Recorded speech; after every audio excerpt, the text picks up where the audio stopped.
Olá, estamos no Podcast do Imagem e Credibilidade, fechando esta semana, numa sexta-feira, direto de Brasília, dia 8 de janeiro. Eu, Alexandre Jardim, junto com o jornalista e analista político Estevão Damasio, direto de Belo Horizonte, levando para você os principais fatos que ocorrem no país. O que você tem a nos contar hoje, Estevão Damasio?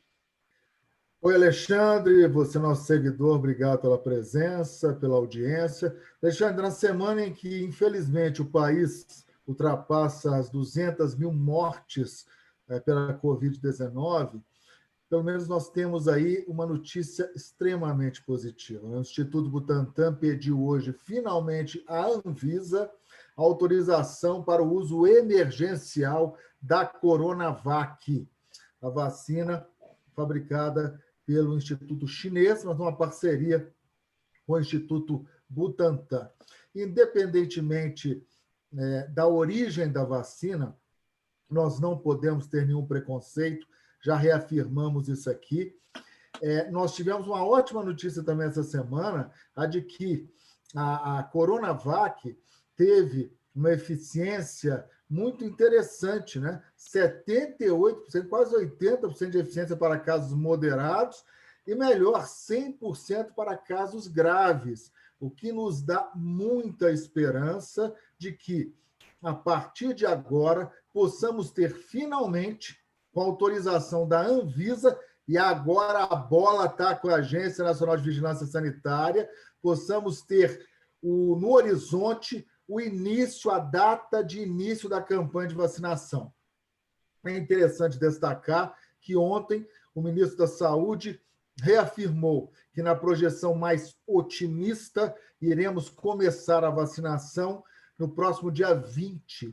E na mais pessimista, dependendo aí do trâmite da Anvisa, nós começaríamos no início até meados de fevereiro. A Anvisa já destacou que tem até 10 dias corridos, né, para dar a resposta.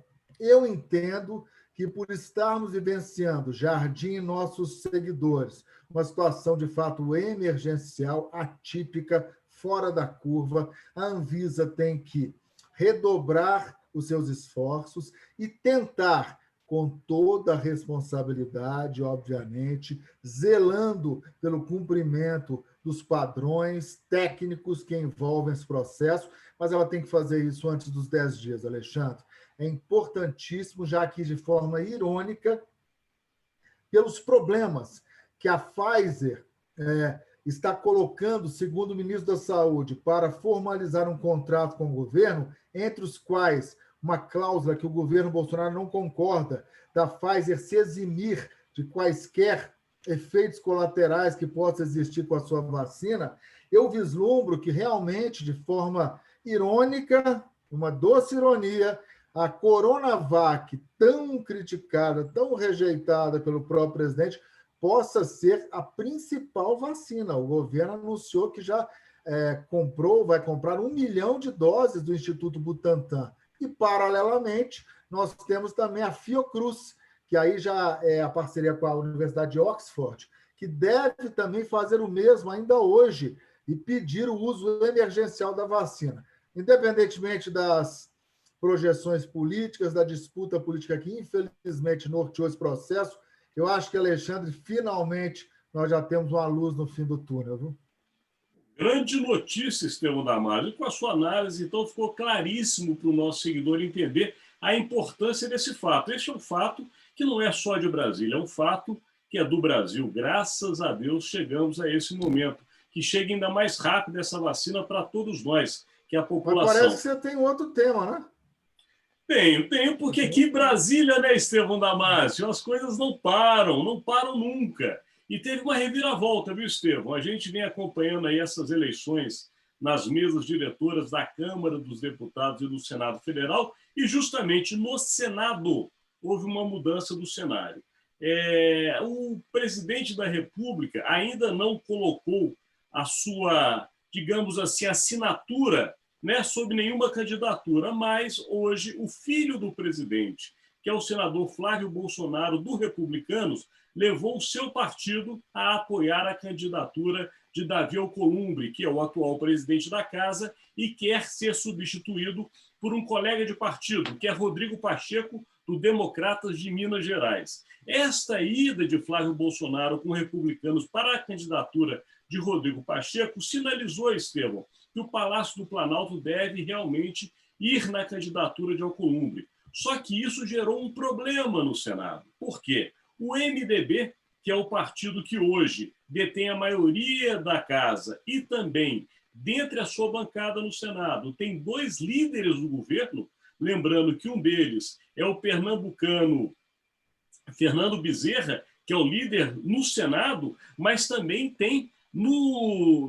na liderança do Congresso um outro MDBista, que é de Tocantins. Dentro deste quadro, o MDB se coloca como o possível novo presidente da Casa. E aí já traz 2 novos integrantes. Por quê? Porque 2 senadores, como Rose de Freitas, do Espírito Santo, e Vital do Rego, da Paraíba, se filiaram ao MDB. Então, serão mais 2 votos a favor do partido. O que acontece com isso? Acontece o seguinte: o MDB quer o apoio da presidência da República, ou do Palácio do Planalto.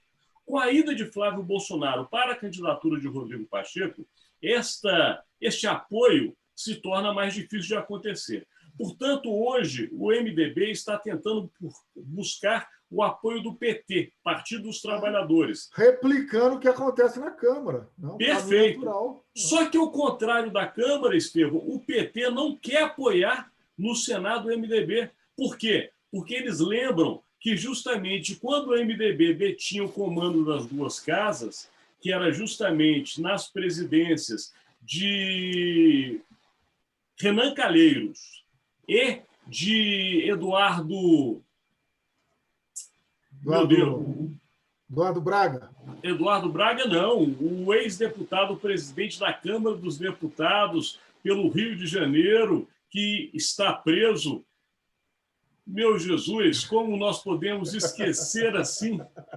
Agora eu não vou lembrar. Realmente foi um lapso que eu peço desculpas ao nosso seguidor. Eu não vou lembrar. Pressionado, eu não vou lembrar. Não, de qualquer maneira, o interessante naquele período, o MDB tinha o comando das 2 casas e foi justamente quando Dilma Rousseff foi impedida de governar. Campos, não.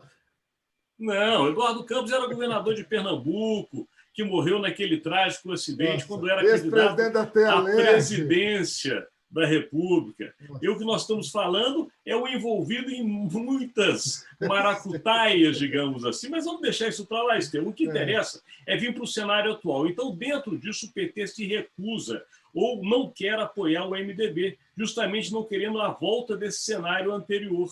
E hoje o MDB tenta atrair o PT, hoje, nesta sexta-feira. Portanto, é uma movimentação grande que modifica tudo que estava sendo negociado no Senado Federal, e com a ida do presidente da República à candidatura do democrata Rodrigo Pacheco de Minas, o MDB se sente traído. Eduardo Cunha! Eduardo Cunha, salvo! Que maravilha! 50, mamera, porque algumas figuras é bom a gente esquecer, mas como jornalistas não podemos. De qualquer maneira, a gente tem que lembrar que naquele período o PT tem digamos assim, uma rixa, e ele não quer repetir o cenário atual. Mas o MDB precisa do PT no Senado para concretizar a sua candidatura. Se não tiver, a ideia é seguir com Simone Tebet. Por quê? Porque é um nome muito benquisto e que atrairia naturalmente o PT e outros oposicionistas. Se houver um grande acordo, o MDB poderá ir de Eduardo Braga. Lembrando que Eduardo Braga foi líder no governo Dilma.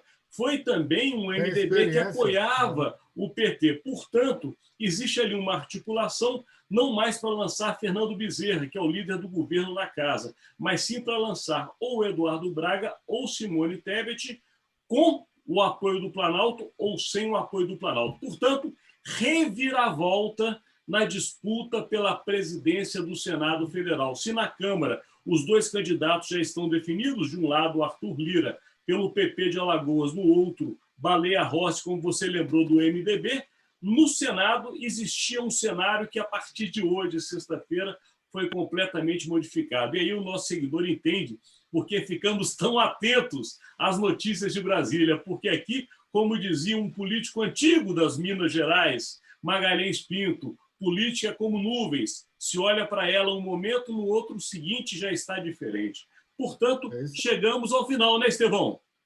Com certeza. Vamos para as apostas, né?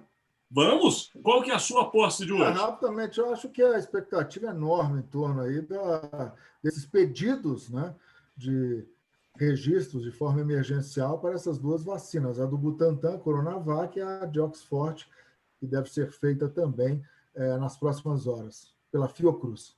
Perfeito. E sabe qual é a minha aposta, Estevão Damasio? Sabe qual é? Qual é? É o podcast do Imagem e Credibilidade. Com certeza. Imperdível. E que traz como convidado o nosso colega jornalista Anderson Arcoverde, que é o coordenador da Rádio Justiça, com muitas informações e bastidores, para levar até você, neste final de semana, o que aconteceu em Brasília durante a semana e lhe preparar para a semana que se iniciará. Lembrando que o podcast vai ao ar sempre aos sábados e fica disponível nas plataformas Spotify e YouTube, também nas redes sociais do Instagram, Facebook, Twitter e LinkedIn do Imagem e Credibilidade e, por que não, no site do nosso grande parceiro. Lembrando, né, Estevão, que este conteúdo é um conteúdo feito em parceria pelo Grupo Imagem e Credibilidade e o Jornal de Brasília. E está disponível também no site do jornal.com.br e no site do imagemcredibilidade.com. Portanto, chegamos ao final de uma semana, que é a primeira semana do ano, Estevão Damasio. Próxima semana, eu lembro ao nosso seguidor que eu estarei de folga, como aconteceu com Rodolfo Lago. Mas Estevão Damasio estará aí, juntamente com aquele que esteve ausente, Rodolfo Lago. Eu ficarei uma semana na minha folga e voltarei na seguinte. Portanto, desejo a vocês uma boa semana. Até a minha volta. Estevão Damasio, um abraço. Tchau, tchau, pessoal. Bom descanso e até semana que vem.